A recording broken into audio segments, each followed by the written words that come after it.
Hello everyone. This week Allure just announced their Best of Beauty Awards for 2025, and so what I wanted to do in this video is to talk about which of these might be worth purchasing and which ones seem like they're probably not that relevant to those of us who have mature and sensitive skin. And so I have tried an awfully lot of these award winners already, and so I can give you my perspective on those.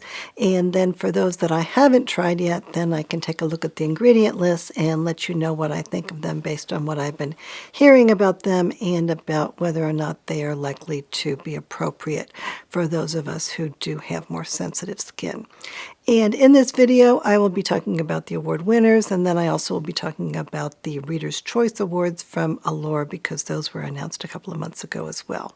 And so first, a little bit of information about me. I am 61 years old, and I do have sensitive and dry skin, and I've never had any kind of cosmetic procedures like injections or surgery or even lasers. And so when I pick out beauty products, I am hoping that they can help me to look a little bit fresher and a little bit prettier. And definitely, I don't want them to be exacerbating the wrinkles or other issues that I have going on my face. And I also definitely do not want them to be irritating my face even a little bit. And I have determined that there are certain ingredients that always do irritate my sensitive skin, and I know that those ingredients tend to be really irritating for other people as well, and so I just don't talk about products with those ingredients on this channel. And then more recently, I have come to the conclusion that I'm really better off when it comes to skincare, if I don't use products that contain any kind of fragrance, including natural fragrances like essential oils. And so I do still sometimes talk about products with those kinds of scented ingredients on this channel, but I do think it's been better for me since I've just stopped using those entirely. And before we get started, I thought that I would mention my Facebook group. So this is called 40 Plus Beauty with Lisa Petrison, and the goal of the group is to talk about all things that are relevant to how women can maintain a happy and healthy and attractive appearance as they get older. And so if you're interested in that, then I hope you will join the group and that we will hear from you there. And then I wanted to talk a little bit about what I know about these awards or what I have come to believe about these awards. So first of all, Allure is a publication that is entirely online at this point, and they do not have subscribers. And so all of the money that they are making is as a result of advertising revenues that they get in. And so I would imagine that that possibly may have something to do with who gets awards. So I think that certainly in terms of the journalism beauty business in general, I think that those people do tend to focus and to give preference to advertisers in a lot of cases. So if, for instance, in the Devil Wears Prada movie, the editor in that movie, she immediately, when she looked at the racks of clothes, were like, where are all the advertisers in here? And I think that that's probably something that we can expect to be the case in these Allure winners as well. Another thing that I have read about these awards is that if you want your product to be considered, then you should consider submitting it. And I'm not sure if the people from Allure will consider products that are not submitted, if they especially like them, but apparently if you submit your products, then they will get more consideration during the testing process. And so apparently their current rules are that you can submit something like 5 products for free, and then after that there is a charge per extra product that you submit. And so the charge, to my understanding, is $195 for each product and $295 for clean products. And I guess that the reason for the higher amount for the clean products is because someone has to go through all the ingredients and make sure that the products are actually qualifying as clean according to Allure's clean standard. And they do list what their standard is online, and so you can take a look at that. And I have taken a look at that, and I think that it's probably not that much different than the clean standards, for instance, for Credo or for Sephora. And I don't know that I'm entirely in agreement with it, but I think it's probably as good as anybody else's standards on that particular measure. Now, it does seem to me that these products are getting a lot of testing and that people actually are trying them out, and that the people that are trying them out are people that are on the editorial staff, and they show videos of these people trying out the products. And so based on this, I think that we could make a couple of generalizations about what kinds of results we may be seeing. I think the first thing is that probably these people have tested a lot of beauty products before, and so they do have probably a good set of comparisons in terms of whether or not that they think a product is performing well, and so that part is good. I think that probably they are testing the products for a limited period of time, and then they move on to the next product. And so if you want to find out things like how well that product is going to last, whether it's going to hold up over time, whether it's going to be helpful for your skin over time, then that may not be something that the Allure Awards are getting at as much as some other kinds of reviews of people that use the products for a longer period of time and then report back. I also think it's probably the case that these people do not have sensitive skin. And the reason for that, I think, is that if you do have sensitive skin, I don't think that you would be able to do that job very well. And so therefore, I don't think that they're probably getting very much at the question of, if you do have sensitive skin, which of these products might be best for you.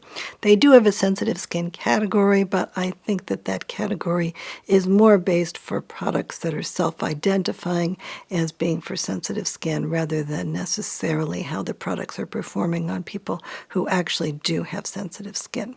Another thing that does seem to be the case is that a high percentage of the people that are doing this testing seem to be fairly young, and so I would say that the large majority of them are probably 35 and under, and some of them are a lot younger than that. And so therefore, if your issues are that you are getting older and that you have wrinkles or other kinds of textural issues or dryness issues that are specific to having more mature skin, I think that these awards may not really get at that necessarily, as well as looking to other sources of information.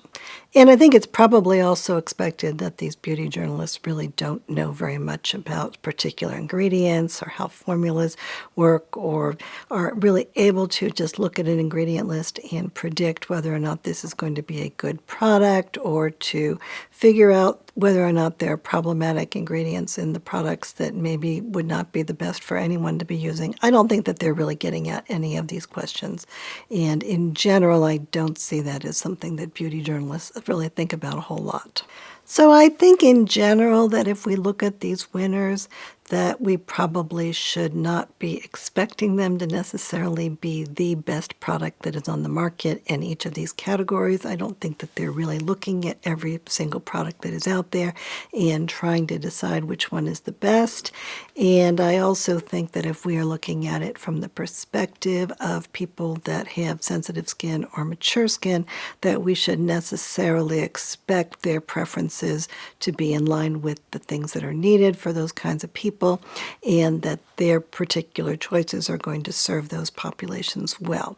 But what I do think that is probably the case, and what I have actually observed being the case in the past, is that in general, the products that they do give awards to, I think in general they do seem to be pretty good products, and that a lot of people do express satisfaction with them, and that they are products that compare favorably to a lot of the other products in the category. But I wouldn't suggest that you think that that is by far the best product that is out there and that you should run out and get it. But I'm interested in this because I do think it gives me some ideas of some popular products that people are talking about that would be good for me to be looking at. And so certainly I'm interested in that when it comes to the high-end and luxury type products that I tend to focus on. But also I think that when it comes to products like drugstore products that I don't focus on so much, that this gives me some good ideas, some products to at least consider, and to look at the ingredient list and think about whether or not those would be ones that I would want to try. And then in terms of the Reader's Choice Awards, those are done quite differently. So the way that they do this is that the people from Allure pick out a selection of, I think, maybe 5 or so products per category. And these tend to be the best-selling products or products that people really talk about and then seem to like. And then they put out a survey that anyone can vote in, and they ask you which your favorite is of the ones that they have pre-selected for you. And so based on that, then the winners for the Reader's Choice Awards, they tend to be products that have been on the market for a while. They tend to be really popular products, and they tend not to be necessarily products that are the newest thing or even the best thing, but really just ones that a lot of people have tried and a lot of people have thought have been pretty good. And so these do tend to be kind of different products, and so I will be mentioning in the video when I talk about each of these products whether or not they're a Reader's Choice Award or whether or not they're a Best of Beauty Award. So the first thing that I did is put together some lists of the products that did win awards, but that do have some of those ingredients that I always do avoid and that I don't talk about on this channel. And there are quite a few of these, and so a lot of them have fragrance in them, a lot of them have chemical sunscreens or sunscreen boosters in them, and then there's a scattering of other kinds of ingredients as well. One ingredient that I really haven't talked about very much on this channel in the past are eyebrow or eyelash growth serums that can have prostaglandin analogs in them, and I do think that that is a problematic ingredient and that it may not be all that good of a thing for really anyone to be using. And so I am adding that to my list because I neglected to put that on the list of products that I always avoid in the past. And so for the rest of the products that won awards, I will be talking about them by categories. And so I will start off by talking about primers. And so the first primer is called the Bobbi Brown Face Base. And this is a product that is a couple of decades old, I think. And so this was developed by Bobbi Brown when she was at the Bobbi Brown Company. And this is a product that I actually do like in terms of how it feels on my skin. And I do think it performs well under makeup, and especially under silicone type makeup, but really in general in terms of a lot of makeup. The problem for me is that this does have some essential oils in it, and so those do cause some irritation to my skin, and so I am not able to wear that product for that reason. But I think that if essential oils don't bother you, then this is still a high-performing product, and a lot of people do really like it quite a lot. And I think that especially for wintertime use, that this does have a lot of good moisturizing ingredients in it, and so therefore people with dry skin often do like this one. Another primer that won an award was the Milk Makeup Grip Plus Glow Illuminating Primer. And so this one is a little bit different than the original primer from Milk Makeup. And in particular, this does not include a sunscreen, which is called Benzophenone 4. And that is a chemical sunscreen. And I did find that primer to be really, really irritating for my skin. And now that I look back on the ingredient list, I do understand why, because chemical sunscreens always are bad for my skin. In this case, there is no chemical sunscreen that I'm seeing in that, so this is good. It does have a couple of ingredients in it that I'm a little bit concerned about, including the propylene glycol and the alcohol, and a couple of other things make me a little bit nervous also. In general, I don't feel like I do all that well most of the time with Milk Makeup products. A lot of them do irritate my skin. So I guess maybe I would be willing to try this one, but in general, the main need that I feel like I have with regard to a primer is something that can provide a little bit of protection for my skin from things that might be slightly irritating for it, and so I don't think that that product is going to be doing that, and so I'm a little disinclined to even bother with it. And next we'll move into foundations, and there are a number of different foundations that they gave awards to that I would consider based on the ingredient list. So the first one is from House Labs, and this is the Triclone Skin Tech Foundation, and this was released 3 or 4 years ago, and it is a silicone-based foundation, and I have liked this one quite a lot. I have been able to wear it without it irritating my skin. This is a line that is from Lady Gaga, who has fibromyalgia, apparently, and so I think that she may have made a special effort to make sure that the products that she is offering are fairly clean, and I think that the products that has been offered from this line, I think that generally speaking, I can tolerate them fine and that they have worked well for me. And I do think the quality is pretty good. And this foundation is from Korea. It is silicone-based. It has a very, very thin consistency to it in terms of how it goes on the skin. And so it really doesn't look like you are wearing very much, and I do find that to be appealing. And it also has some fermented ingredients in it, and my skin does really like fermented ingredients most of the time. And so all in all, I think that this has been one of my favorite silicone foundations, and even though it is a few years old now, I think that this is a really good product for me. And it does have an awful lot of shades also, and so I think that although it may be difficult for you to figure out which shade is right for you, because they are using a color system that is kind of confusing and more like the MAC color system, once you do find a shade by going into the store and looking, I think that you may be able to get a very good match, and that it may work out well for a large majority of people in terms of getting a good shade. And then the next foundation is from Patrick Ta, and this is called the Major Skin Foundation, and this was released last year. And I am actually a little bit surprised that they are appreciating this foundation, because I do feel like it seems to be especially good for women who have older and more dry skin, and that this has worked really nicely for me in terms of especially being a wintertime foundation, and in terms of giving my face a little bit more plumpness and youthfulness. And so in general, this is a product that I have liked very, very much. And this is a product that has an awfully lot of skincare ingredients in it and sort of oil type ingredients in it. So if I look at the ingredient list, I see glycerin and squalane and shea butter and some olive oil derivatives and coconut oil derivatives and sodium hyaluronate and sunflower oil, and then a fermented ingredient.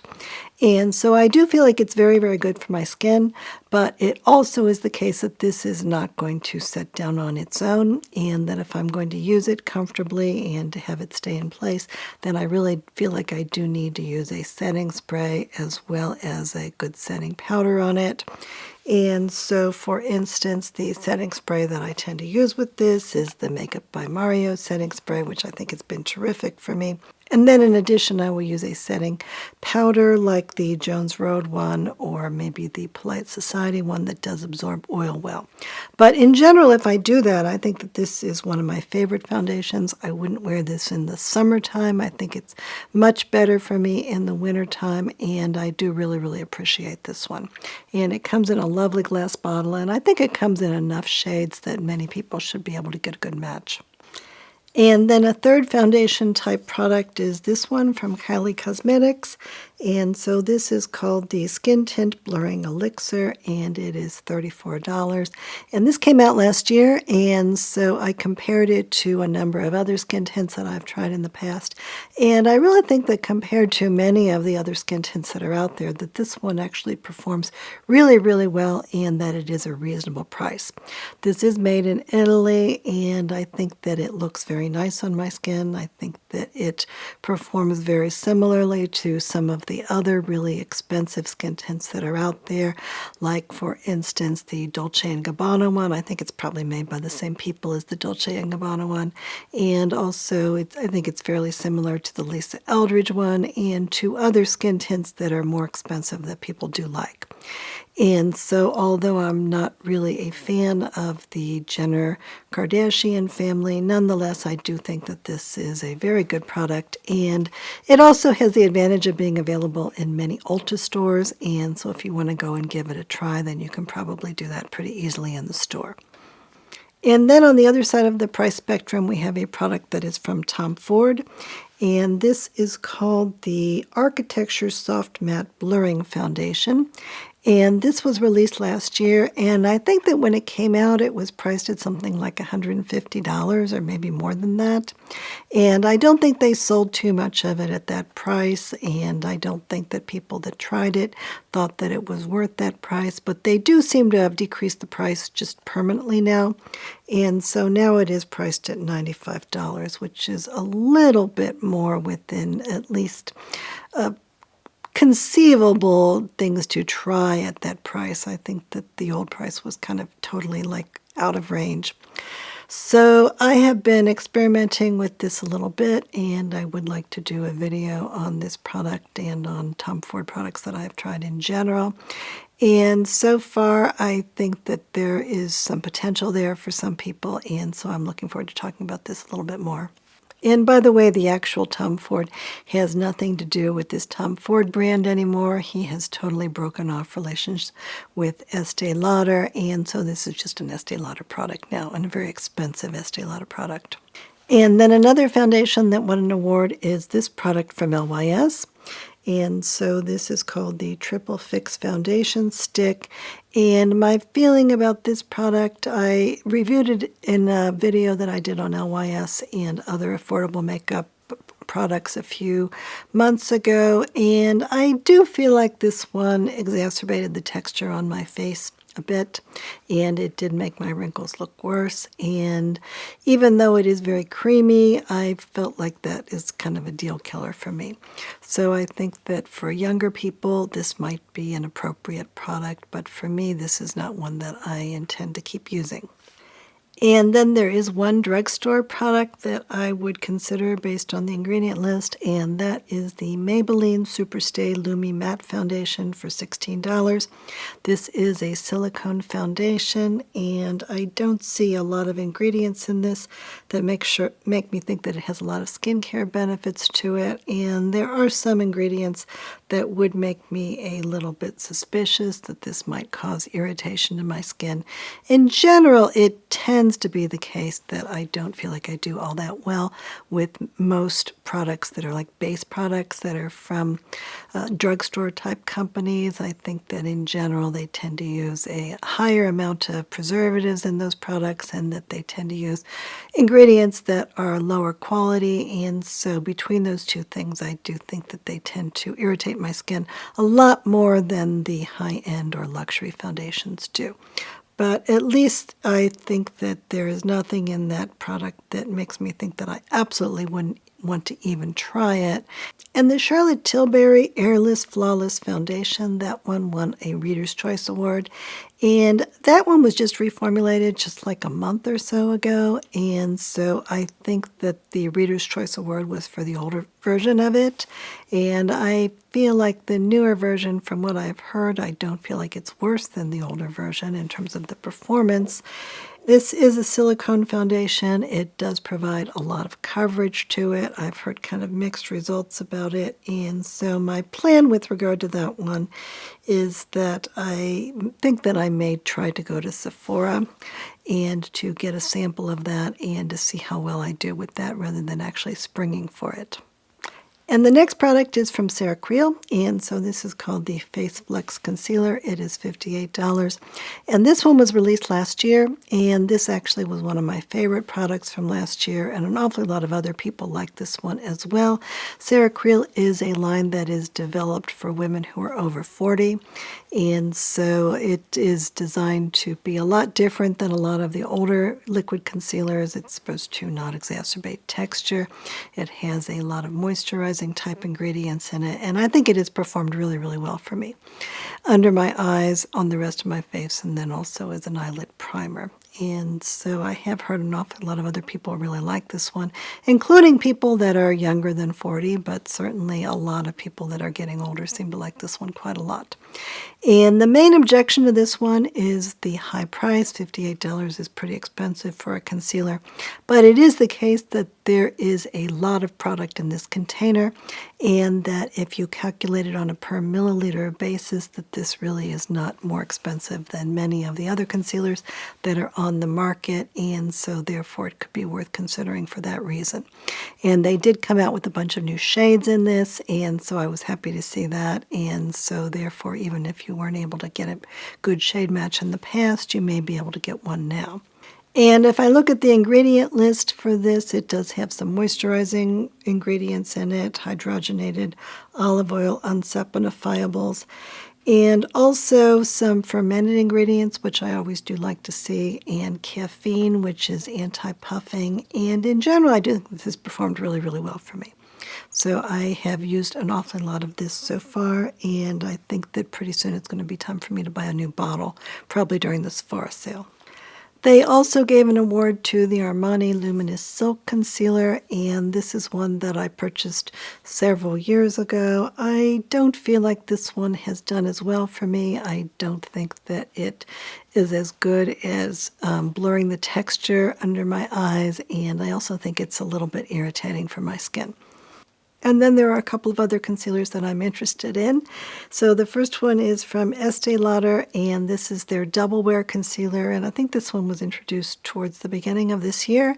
And I've tried it out a few times in the store. And although I did not do well at all with the Double Wear Foundation, I don't like the smell and it irritated my skin quite a lot. So far, this concealer seems to have been okay for me, both in terms of not irritating my skin and also in terms of not exacerbating the look of the wrinkles a lot. So I haven't tried it a lot of times because I don't own it yet, but I think that probably I've been hearing enough scattered good things about this one that it's probably worth it for me to spring for that when some of these fall sales come around and to give it a little bit more of a try before I pick my best of the year products.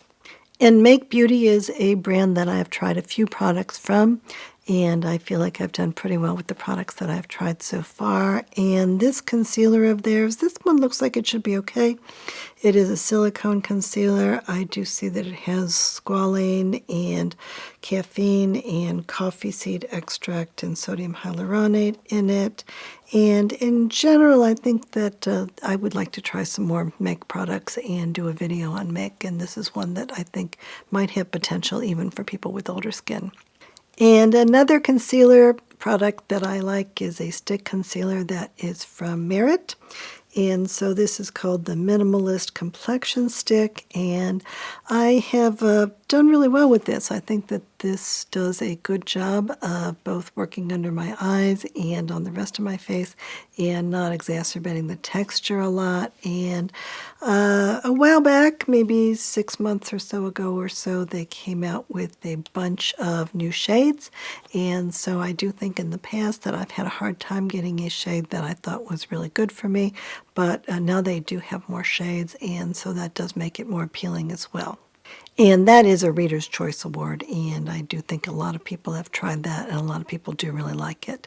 And so for those who haven't tried it yet, I think that that one could be worthwhile. Now, another Reader's Choice Award is this product from Kosas that is called the Revealer Concealer that was released a number of years ago. And this is a concealer that in some respects is like the products that were released recently, such as the Cerecreal one that I have really liked.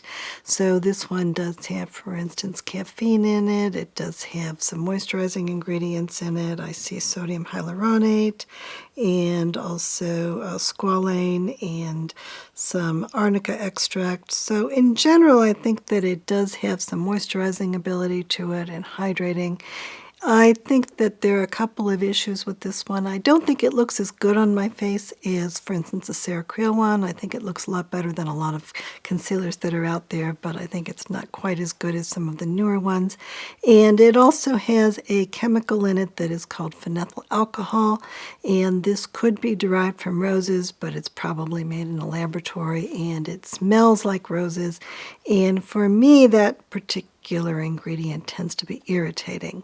And I can smell the rose scent in this one, and I wouldn't say that this is so irritating that I can't use it, but I don't really think it's optimal for me. And so now that all of these other good products have come out, I have stopped using this one personally, but I can see why it would win an award like this because it has been around for a while and a lot of people have tried it. So apparently the most popular high-end concealer on the market in terms of the sales is the NARS concealer, and so I have this little container of it, so I was able to give it a try.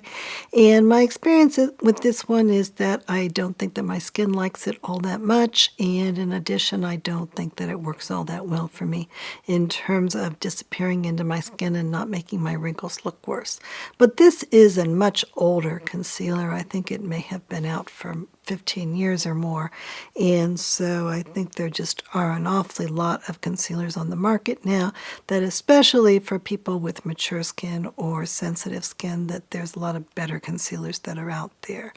I do think this one has a lot of good shades though, and so that may be one reason that a lot of people like it. And now we'll move on to powders, and so this one is called the Laura Mercier Ultra Blur Talc-Free Loose Setting Powder, and so I have a small version of this one that I think was $26, and then there is a larger version that is $48. And this is talc-free, of course, and it has an ingredient in it that is called aluminum starch octenyl succinate, which is the ingredient that I think makes the eyeshadows that are from YSL be so blendable. So I do tend to be favorable when I see that on an ingredient list. And in general, I think this powder has been okay for me. It has sodium hyaluronate in it, and I don't think that this is my favorite powder that is out there, but I think that this is a powder that I feel like is okay and that I can make work. And there are a couple of other powders that I have not tried. So one of them is from e.l.f., and this is called the Halo Glow Powder Filter, and it is $15. And I think that this is just a regular powder. Maybe it has a little bit of shimmer in it. And I am not actually seeing anything on the ingredient list that would make me not want to purchase this. And I actually did purchase some eyeshadow palettes from e.l.f. that were quite reasonably priced recently. And I thought that those performed pretty well and that they were not irritating. And so therefore it may be the case that I should probably try this e.l.f. product as well. And there also is a setting powder from Amy Collet. And so this is called the Skin Melt Loose Setting Powder. It was or is priced at $22. So Amy Collet has recently announced that they are going out of business. And so I guess that they will continue to sell this powder as long as it is still in stock. And then probably that will be the end of it. And in terms of the ingredients for this powder, it does have quartz in it. I'm finding that to be a little bit unusual, and amethyst powder.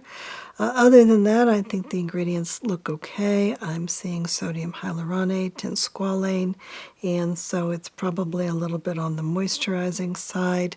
I'm not planning to buy this because that company is going out of business, and so probably I don't need to be reviewing any more of their products.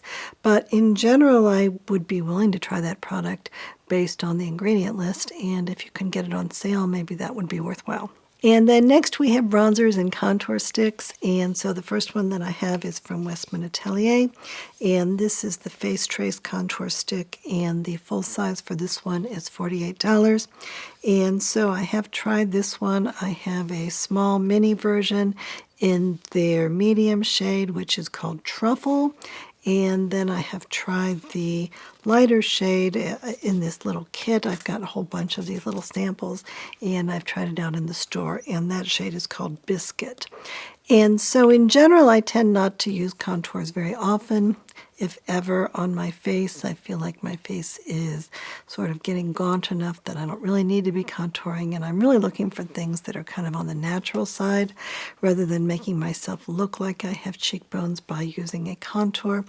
And so that is just not a product that I really use. Now this particular shade, the Truffle one, this one is more like a bronzer, so it actually has a little bit of redishness in it. And there was one video that I watched with Gucci Westman in it where she kind of demonstrated how this shade could be used as a bronzer on her. And so I have on occasion used this one as a bronzer on myself, and I think that that one has worked okay.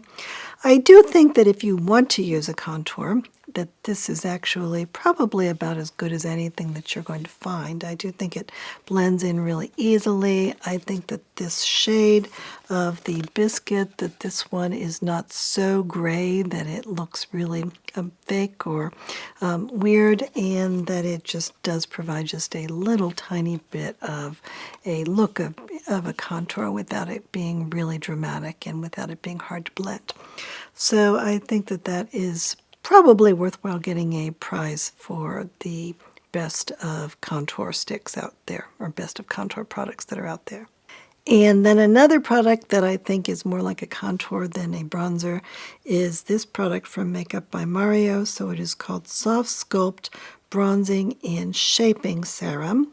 And so this was released, I think, last year. And so you can either use this as a with this little doe foot that's in here, or you can use this pump. So you can mix it with the foundation, for instance, or you can mix it with a moisturizer even, or you can use it directly on your, like, underneath your cheekbones as a contour. And I think on me it's much better as a contour. It is a little bit on the grayish side, and so therefore that's how I have used it. And when I have used it, I think that it actually has worked pretty well, and that it does give just a tiny little bit of contour that some people have actually said when I've used it on camera that they have liked the way that that looks. And so if you're looking for experimenting with contours that are not going to be real strong, then this is one that I think that you could go to Sephora and experiment with. And I also think that if, for instance, you have a foundation that you want to darken a little bit in the summer, that this could be a worthwhile product to consider to help your foundation out. So I think that there are some plausible uses for this. I haven't really used it too much myself, but I can see why some people like it, because I do think that it's been gentle for my skin, and that it does, because it has these different ways of applying it, that can make it attractive to some people, I think. And then they also gave a Best of Beauty award to the Merit Bronze Balm, and this is the Sheer Sculpting Bronzer. And I do feel like this one is a little bit on the grayish side, more so than maybe I would prefer. But I also think that it blends in really, really easily. And this shade, Quince, it is very light, and I think it's a little bit yellowish looking, but it's also very, very sheer. And so if I do use it on my skin, I think that it doesn't really darken my skin a whole lot, and it does look really natural. And although it is a balm, it doesn't have any kind of a shimmer to it, so I think it does look pretty natural on the skin. Charlotte Tilbury has a bronzer that is called the Airbrush Bronzer, and that one is quite expensive in my opinion. It's $58. It's been around for a while. The first ingredient is talc. And in general, I am sort of shying away from using products that are in powder form that do have talc in them, especially if they're things that I'm going to be putting a lot on my face. And so that is one reason that I haven't actually used that one. I have tried it a few times at Sephora. I also am not sure that their shade is all that good for me. And so I haven't picked that one up, but it's interesting to see that this product, in these people's opinion, is still worthwhile to get an award. And I do see that it has some hyaluronic acid on the ingredient list, so some people may find that to be appealing. And then there's a product from Benefit, and this is called the Hoola Matte Powder Bronzer, and it comes in like a cardboard box. And I am a little bit surprised because this product does not have any talc in it. Somehow I was under the impression that it had talc in it. I'm wondering if they reformulated it, or because I think that this is an older product. It's been on the market for 10 or 15 years, so I'm surprised that it doesn't have any talc in it. But considering that it doesn't have talc in it, now I'm a little bit interested in giving it a try. And I'm not seeing any other ingredients in this that are problematic. I haven't had all that much luck, though, with Benefit products, but it may be that they are starting to offer ones with better ingredient lists in some cases. I thought that their recent highlighter release, it's way too sparkly for me, but I didn't find it to be objectionable in terms of the formula, and so maybe this formula would be okay, too. And Benefit is sold at both Sephora and Ulta, and so I can usually try those products out in the store, so maybe I will try to do that with this bronzer at some point soon. And this, by the way, is a Reader's Choice Award, and so that does make sense to me that this would have won an award from the readers, because a lot of those people have been using that bronzer probably for many years. It's been around for a long time and used to be really popular. And then in terms of liquid highlighters, the first one is from Armani, and this is the Luminous Silk Aqua Highlighter. I think this came out last year, and I did try this out at Sephora. I tried it out, I think, quite a bit of time after it was released, and I liked it a bit more than I thought I was going to. I thought that it was a product that conceivably I could make work, but I don't feel like I liked it enough to actually go ahead and buy it. But I can see why some people might have found that attractive. And then this product from Say also won an award, and this is called the Glowy Super Gel. And so I have a light version of this that is like a champagne color, and then I have a larger bottle here that is called Sun Glow something, and so it's supposed to be more of a bronzy color. And I kind of like the way that this looks on my skin, and I think it performs fairly well. There are an awfully lot of these glowy highlighters out there, and I did a video once where I compared a whole bunch of them, and I think that this one looks nice on the skin, and it's something that you could mix into foundation. The issue for me is that it does, again, have that phenethyl alcohol in it, and I think it has more of it in than, for instance, that Kosas Revealer Concealer, and so it does have a scent to it, and it does irritate my skin in this case. And so I gave up on using this product pretty quickly when I first started trying it out a few years ago. And then in terms of liquid highlighters, the Reader's Choice Award went to the Rare Beauty Positive Light Silky Touch Highlighter. And this one I have in the shade Mesmerize. And so I have tried this one out. I think that this one was much, much more shimmery than many of the products that are on the market, and that I really found that it was too shimmery for me. That tends to be the case with a lot of Rare Beauty products, and so I really haven't gotten any substantial amount of use out of this. I think it's just really too shimmery for me. But if that's what you're looking for, I don't think this one has any kind of scent to it, and it has been okay for me other than that. And then another Reader's Choice Award went to the Glow Recipe Watermelon Glow Hue Drops in the shade Sun Glow, which is like a shimmery bronzer. And so if I look at the ingredient list for this, it does have fragrance in it, and I think that for a Glow Recipe that all of their fragrance is natural fragrance, and so that makes me a little bit willing to try it out, but in this case I don't think that my skin liked it all that much. It does have a few other ingredients in it that I think are kind of concerning. I just tried it on in Sephora, and based on that experience I was really not very inclined to actually buy it.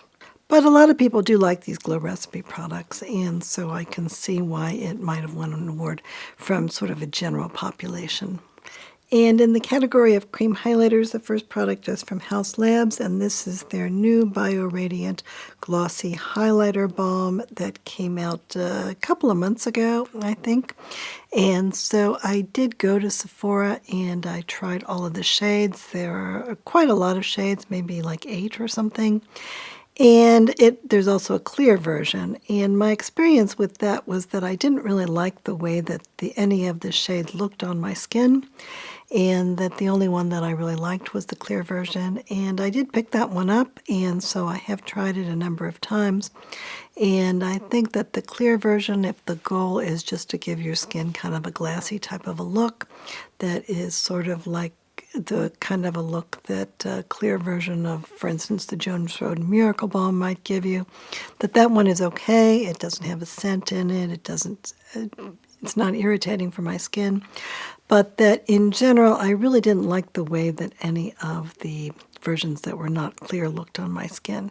And maybe other people would like them. But in general, that is kind of a disappointment from House Labs for me. Usually I do like most of their products very much. And then there is a product that is from a brand I've never heard of before, and this is called KJH, and it is the Hyper Shine Light Pigment, and it is $26, and I don't see anything on the ingredient list that looks problematic to me. I think this looks like a clean beauty type of a product. It doesn't have any kind of a scent in it as far as I can see here, and so I think that I probably would do fine with it, and I am a little bit surprised to find a brand that I hadn't heard of before, and so I would be somewhat interested in trying that out since supposedly the Allure people like this. And so now there are several versions of liquid blush that I would consider, And so the first one is a new product that was released earlier this year from MAC, and this is called the Strobe Beam Liquid Blush for $30, and I think it's available in something like 8 shades or something. And so I have tried this a number of times at both Ulta and at various MAC counters. So one question I have had is which shade might be best for me. So many of the shades that they are offering are quite bright or quite dark or both, and so I haven't been sure if those would be good for me, but it does seem to be the case that if I use one of those shades that they do sheer out pretty nicely, and so that may not be a reason not to get those shades. And there are a few lighter shades that do tend to be fairly shimmery as well. And so in general, that product does not have any kind of a scent in it, and I do find it to be having some potential to it, and I do feel like I want to do a whole video on MAC products maybe sometime soon, and so I may pick one of those fairly soon and give it a good try. ColourPop has a liquid blush that is $10 that won an award. And I have actually never purchased anything from ColourPop because I never find anything that has ingredients that look like they will work for me. In this case, there's an ingredient that is called DESM, which is a sunscreen booster, and that does make me a little bit nervous. And it also has some seaweed in it, and that can be contaminated. And I would think that especially if we're talking about products that are not very expensive, that the seaweed contamination might be more likely to occur in terms of things like cyanobacteria or heavy metals. And so in general, although I think this has some good ingredients in it, I'm not sure how I feel about it, and I wonder if there are any ColourPop products that are worth trying. So if you know of any, then let me know about that. But in general, that is not a brand that I have felt has been that appealing to me. And then in terms of the Reader's Choice Award, this one went to the Rare Beauty Soft Pinch Liquid Blush. Those have been very popular, and now they are available in some really small containers, so you can pick up one that is not going to be very expensive. These are very, very highly pigmented, and I do think that there's a way to make it work even on really fair skin, but that you do need to be really, really cautious with it. And although I have liked a couple of the shades when I have experimented with them very cautiously, I do think that I'm really not that attracted to them because I feel like just they are so pigmented and really too pigmented for me to use easily. And then this year, Rare Beauty came out with another blush, and this is the Soft Pinch Matte Bouncy Blush for $27. And so I did pick up one of these in the least bright shade that they offer, which was still pretty bright. And I think it was all right. I didn't have any problem using that. I thought it was a nice kind of a cream to powder type of a blush, and I thought it was fine, but I really haven't used it all that much either. Now I have really used this blush from NARS, and this is called the Multiple. And so in the past they had a different version of this that was larger and available in different colors. And this is still kind of a cream to powder blush, and they do have some new shades. And so the shade that I picked up is called Orgasm Crave, and this is a much less shiny and shimmery version of Orgasm than they used to offer, and I have really, really liked this shade. And there's now a kit that is going to be available for the Christmas season that has 3 different versions of this in it, and I'm a little bit interested in picking up that little set because I do really like this product and it would be fun to try out a few more shades. So I am feeling really good about this product actually. And then they also gave an award to the Ulta Too Cheeky Lip Plus Cheek Stick, and this is $12. And I see a few ingredients that I would be a little bit concerned about, especially that polymethyl methacrylate. I'm not sure that my skin likes that one all that much. In general, the Ulta products, a lot of them do have a minimum number of problematic ingredients, though, and I have been able to tolerate some of those, and they usually don't have fragrance in them. And some of them are made in like Korea or Japan. And so I would be interested in taking a look at that. I don't think you can try those products out in the store, but it's only $12, and so I might be open to the idea of getting that one possibly. And then a special Reader's Choice Award that is called Reader's Choice Viral Product went to the Rhode Pocket Blush. And so I have one of those, and the one that I have is in the shade called Freckle. And I have actually really liked this quite a lot. I think that in terms of the performance of this on my skin, I think it's somewhat similar to the Westman Atelier blushes that I do like an awfully lot. And so now that Rhode is in Sephora, I think that there may be the opportunity for some of us to go in the store and try out some other shades of this product. And I would be interested in trying another shade of this product. I think that that could be kind of fun, and that this has been a pretty good product for me. And it certainly is a lot less expensive than the Westman Atelier products. Certainly the packaging is not as nice. This is not very expensive plastic. But in terms of the formula of this, I do like that a lot. And this is a Korean product, and I think that that is likely why this particular formula is so good, because that is a place that's making a lot of really good makeup right now. And then another product that won an award is the Tower 28 Get Set Matte Powder Blush for $22. So this was released earlier this year, and it came out in a number of different shades. And apparently the formula for this, apart from the coloring, is exactly like their powder formula.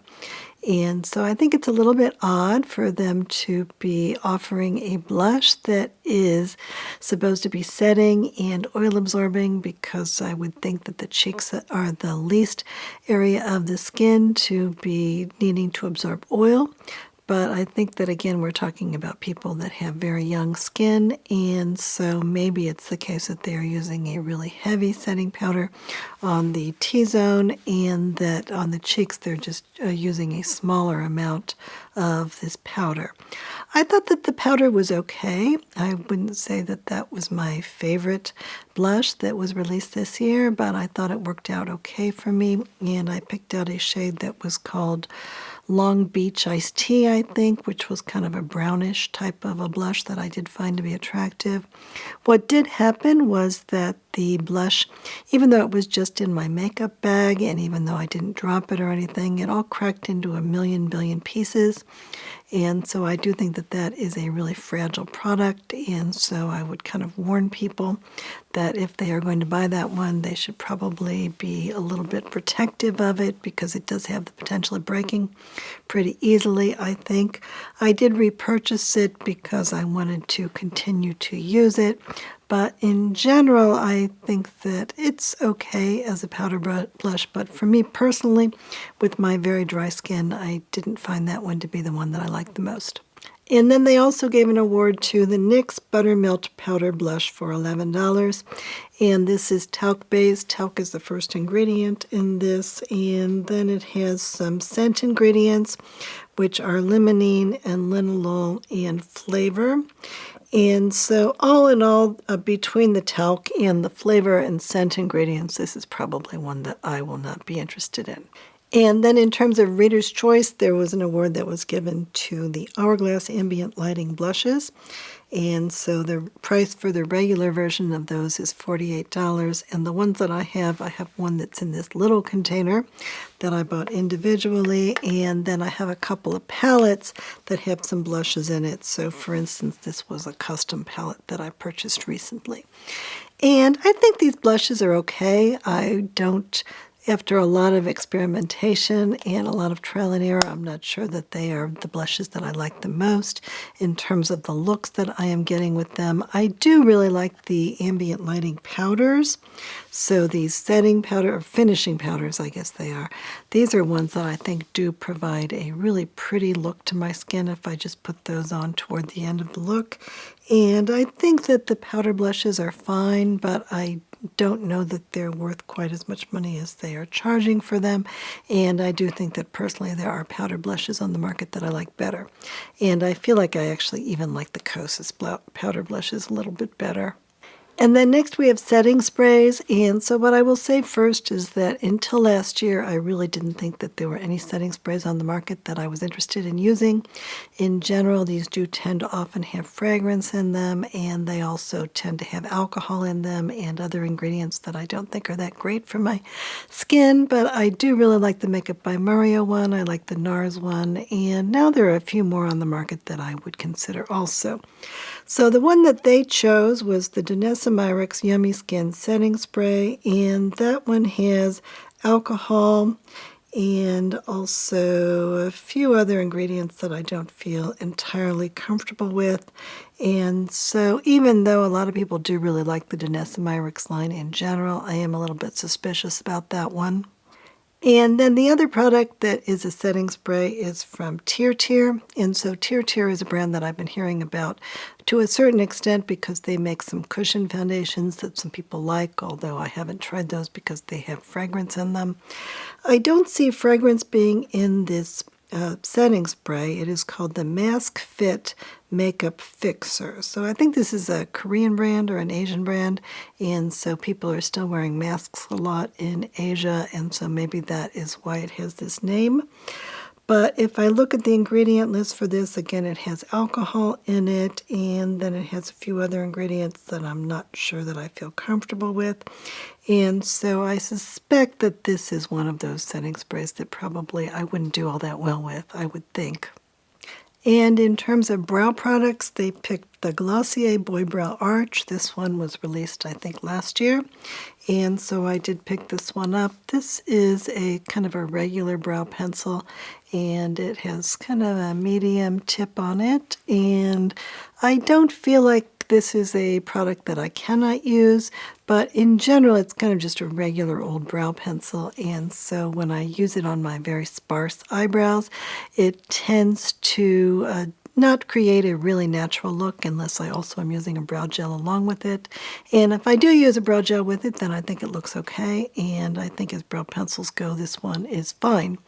And this one is $24, so that is kind of average for a good brow pencil. Now, when I was first trying out makeup a number of years ago, I did try, I think, a couple of different brow gels from Anastasia Beverly Hills, and those definitely were irritating for me. I do think that this one must be new, though, this volumizing tinted brow gel. It looks like that was only released about a year or two ago. And if I look at the ingredients for this one, I'm not seeing anything in it that looks really suspicious to me. It does have a really long ingredient list, but I'm not seeing anything that looks objectionable. And a lot of those ingredients are actually moisturizing type ingredients. And so therefore, I would not be opposed to buying that product. I have yet to find any product from Anastasia Beverly Hills that I really liked, though, and I have tried quite a few. And so this would not be high on my list of priority products to try, but it doesn't look like it necessarily would be something I would need to rule out in terms of it being irritating, though. So at least that is some progress. And then there is a product that is called the Benefit Mighty Fine Brow Pen, and I heard enough people like that one that I did try it out at Sephora, and I did feel like it was irritating to my eyebrow area, even just using it, very lightly in the store. I think that at first I believed that the eyebrow area was probably not going to be as likely to be irritated, but I think that what the issue there is that if I have like larger pores in that area, I think it's much more likely to get sort of beyond my eyebrows, and then I kind of get like an aching there. So I definitely don't want to be using something that is doing that. So I'm not going to be buying that Benefit product. And then the Reader's Choice Award is the Benefit product, and again, Benefit tends to have focused a lot on the brows, and with the exception of one of their brow pencils, I really haven't been able to use any of the Benefit products that I've tried because they do tend to be irritating. And so I have tried this Gimme Brow volumizing eyebrow gel, and that one definitely was irritating for me, so I would not advise buying that one. And so now we'll move on to mascaras, and there were a lot of mascaras that won awards, and it's hard for me to necessarily rule out mascaras, definitely because even though they do not have any of the ingredients in them that I usually avoid, in a lot of cases they are irritating anyway. And so the first one here is one that I actually have succeeded at wearing and that it hasn't been irritating. And this one is the YSL Lash Clash Extreme Volume Mascara. And this won an award for Best Colored Mascara. So I think they have one that's like a bright blue or something. So I've tried this in a couple of shades. I tried it in the dark brown and I tried it in the black. And this is a new one that is like a little sample. And I think all of these have been fine for me. And that the issue here is that this is just the kind of mascara that creates a really dense lash, and that is not really what I am looking for. I am looking for a mascara that I can just throw on really fast and that is not going to be really heavy looking and that is going to look natural. And so therefore this is not a mascara that I would probably buy again, except for this channel. But in terms of it not being irritated, I have liked it a lot. And if you are looking for a volumizing, really heavy mascara, I think that this one could be one to consider because it has worked well for me in terms of my sensitive eyes and sensitive skin. And then some other mascaras that I haven't tried, but that I might be interested in trying.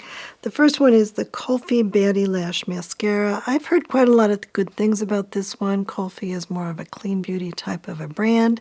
And so between that and hearing good things about this, I would like to pick that one up. It is $26, and so that sounds like something good for me to pick up during the Sephora sale.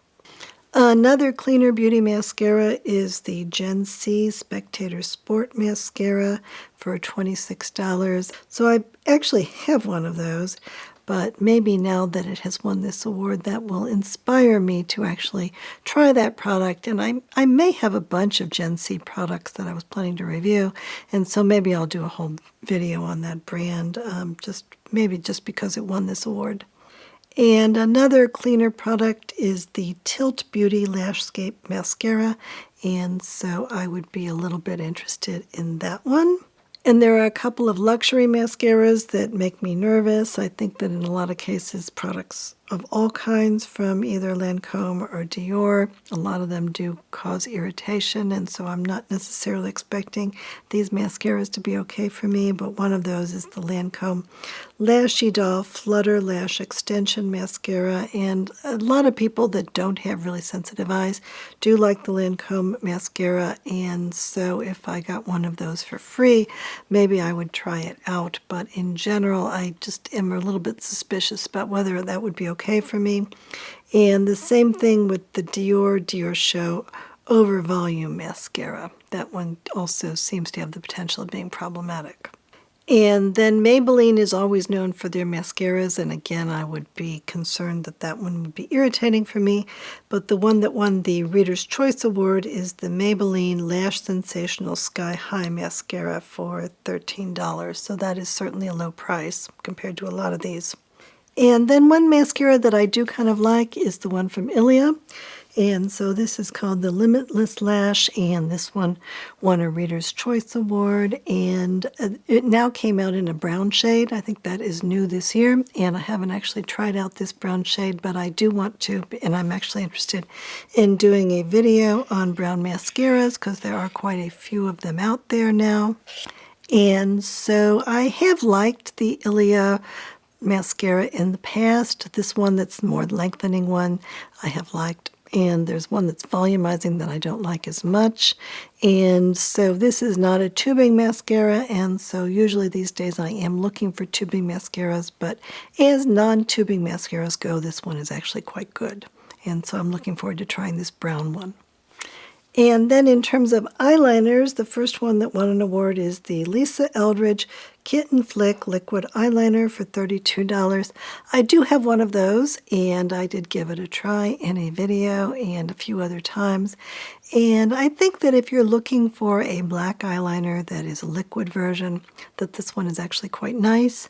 I don't feel like it's easy for me to do a kitten flick on my eyes because I feel like I have little wrinkles here and that kind of gets in the way of where the pen should be going. So I usually just put it right along my lash line, and I think that that is actually attractive. But in general, I just don't feel like it's really that necessary for me to use a liquid eyeliner, and it does take a little bit of work. But I think if you're going to buy one, that one has worked out okay for me, and I don't feel like it was irritating, and I feel like as those products go, that one is more like a felt tip pen, and that it performed and went on pretty easily, and so that one would be one that I think might be worth considering if that is a look that you're going for. And then in terms of the Reader's Choice Award, the one that won was the NYX Epic Ink Waterproof Liquid Eyeliner. I think this one comes in a bunch of different shades. And if I look at the ingredient list for this, there's an awfully lot of ingredients on there that I would feel nervous about. And so therefore, I think that that is one that I would want to avoid even if I wanted to use liquid eyeliner. In terms of eyeshadows, they really don't give that many products that are eyeshadows awards. Maybe there are not that many people that are interested in eyeshadows now compared to in the past. But one product that I do really agree with them on is the Ilia Eye Stylish Shadow Stick for $32. So Ilia came out with these earlier this year, and they come in a bunch of different colors. Some of them are mattes and some of them are shimmers, and so I have tried out several of these. And I do think that they perform really well. I think that they go on very nicely and that they stay pretty well on the eyes, and they do come in a lot of different colors, and I haven't found them to be irritating even when I've used them directly on my eyes, and none of them have aluminum powder in them, and so I think that is really terrific, and I can use all of them. The only thing that I will say about them is that it does seem to be really important to put the lid on really tightly and to click it, because otherwise I do think that they can get dried out. But other than that, I think that these are a very nice product, and I am interested in buying more of them actually for myself. And then they also gave an award to a brand new makeup brand, which is called the Hung Van Gogh Color Story Eyeshadow Palette. And these are $49, and there are 8 different versions, and each of these have 8 different shades of eyeshadow in them. And this is a brand new brand from a celebrity makeup artist named Hung Van Gogh, who uses really bright colors in a lot of his makeup looks. And so these eyeshadow colors, they do tend to have really bright shades in them. But there are a couple of palettes that are either like neutral or warm neutral. And so I would be a little bit interested in picking up one of those. I'd like to try at least a couple products from this brand just to see what I think about it, even though the fact that they do have these bright colors in them makes them seem like they might not be as appropriate for me as things that are a little bit less bright. Another company that has an eyeshadow stick that won an award is the Half Magic Sparkle Stick Eye Crayons. These are $25. And some of these do have aluminum powder in them or other colors that might be problematic for some people, but some of them look like they might be okay. They do have BHT in them, and so that does make me a little bit nervous. In general, I think that there are an awful lot of eyeshadow sticks on the market, and so the fact that this one won an award is interesting to me. I had never heard of this brand before, and so I think I should take a little bit closer look at this brand in addition to these eye crayons. And then another eyeshadow that the people from Allure liked is the Danessa Myricks Twin Flames Liquid Eyeshadow. I had never even heard of this before. It does come in several different shades. I think the ingredient list doesn't look too bad, and so I guess I would be willing to try that. I wonder how shimmery it is. A lot of the eyeshadow looks that Danessa Myricks makes, they do tend to be really kind of flamboyant as far as I'm concerned, and something that I would be concerned about wearing in terms of it being way too bright for me. But a lot of people do really like Tanessa, and so therefore if you're looking for an eyeshadow look that is a little bit more on the flamboyant side, then that particular line might be a good place to look, and I'm interested that I've never heard of this product before. And then the last eyeshadow product that won an award was the Reader's Choice, and this is the Makeup by Mario Master Mattes, and this is an eyeshadow palette that's been on the market for a while, and it is $52, and I have looked at this a number of times at Sephora, and I feel like for me that these mattes are very heavily pigmented, and that makes it hard for me to get a good look, and that it's a little bit frustrating to deal with something that is so pigmented. But I think a lot of people who are looking for more of a sculpted eye and who are not afraid of having so much pigment, a lot of people have liked them, but I feel like this is sort of actually the kind of eyeshadow palette that I have learned that I really need to avoid. And then in terms of lip pencils, they gave an award, first of all, to the MAC lip pencils. And so these are $25. And I do have several different shades of these, and I have really liked them. And what I will say about these MAC lip pencils is that if I'm looking for something that's like a neutral lip pencil that I'm going to use as sort of like a base, that's sort of the color of my lips, I'm not sure that this formula is the best for like overlining and things like that. But in terms of there being really good colors that I think are really fun and that do perform well, I think that these are really good. And they seem to have not irritated my lips, and I think that they do perform really well. And that if I want to just use a really interesting color and then put a little bit of gloss over it, I think that that is a really attractive lip look that has worked really well for me. And then they also gave an award to the Pat McGrath Labs Dramatic Mega Lip Pencils for $29, I think. And I really like these also. I have these in a couple of different shades, and I think it's something that I can put on pretty easily. They're almost like a lip crayon, so I don't feel like I necessarily have to wear even like a gloss over the top of them. And they do go on really nicely, and they stay on my lips really well. And I think that the colors that I have are really interesting. And so I feel good about these. They do, however, have to be sharpened. They're not ones that you can just twist up, and so you do have to have the right sharpener size. And then they also gave an award to the Makeup Forever Artist Color Pencils. And last year I bought this little set, and so I have a number of these mini shades in this, and I do really like these quite a lot. And I think that there is a set that's available for this holiday season as well. And so these can actually be used on the lips or on the eyes, and I think that these have performed quite nicely also. They do go on really easily, and they are available in some really kind of attractive and modern looking colors in terms of neutrals. And then in terms of the Reader's Choice Award, they gave it to the Tower 28 One-Liner Lip Liner, and this one is just $15, so it's a lot less expensive. And so I have tried this one out, and I think it's been okay for me. I wouldn't say that I like it as much as some of these lip liners, but I think it has been fine for me. And I have this one in a shade that's pretty dark, which is called Draw Me, and so this is one of the few dark brown lip liners that I have, and so I have used it from time to time when I've wanted to have that kind of a look, and I think it's been fine. In terms of lipsticks, first of all, they picked the Hourglass Phantom Volumizing Glossy Lip Balm, and I do have a couple of these, and I would really like these quite a lot. I think that they do go on nicely, they look nice on the lips, they are very moisturizing, but the problem with these for me is that they do have a pretty strong menthol type of a taste in them, and so even though I don't mind the taste at all, I actually really like it. If I wear these even one day, I do feel like my lips are in much worse shape than before I put them on, so I do think that the menthol is irritating, and I think it's actually sort of known to be irritating, and that it's supposed to be plumping your lips because it has that menthol in it, but that is not something that I appreciate, having my lips be feeling worse as a result of putting on a lipstick rather than better. And so I have really given up on these, which is too bad because I have two of them and they were really pricey. And Essence has a lipstick that is called the Slim Stick Lipstick, and this got a regular award from Allure. And what I would say about Essence, these are only $5, and so I don't think that you can really expect the quality to be as good as a product that is $35 or more.